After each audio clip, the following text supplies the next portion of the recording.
We found no assets, no cash relating to the Nawaz Shareef family.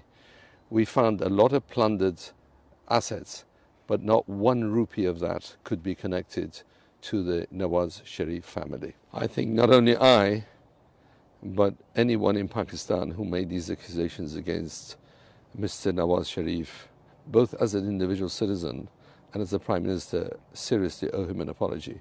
I have no hesitation in joining that apology. I think anyone who, based on the fraudulent misrepresentations which were made by NAB against Mr. Nawaz Shareef, both as a citizen, ordinary citizen, and also as a former Prime Minister,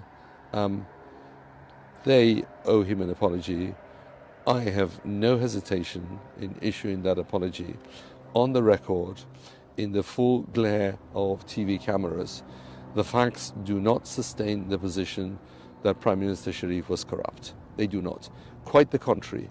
When you've investigated someone for all these years and have not come up with a scintilla of evidence that he has 1 rupee of ill-gotten gains, at a minimum, you have to say, I'm sorry, Mr. Shareef, for having made these accusations and have been part of it. I think given what I know of NAB now, I didn't know 22 years ago, Mr. Nawaz Shareef and his family should take this as a badge of honor, frankly, that a corrupt organization, it's a racketeer-influenced corrupt organization masquerading as a National Accountability Bureau. It really is a badge of honor for the Nawaz Shareef family that NAB should have come after them.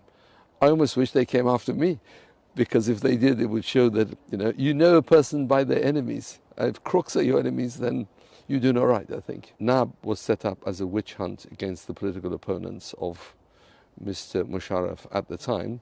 And of course, the biggest target was Mr. Nawaz Shareef. If after 22 years I can tell you this, you can be pretty sure there's nothing else to be found, because there was nothing to be found.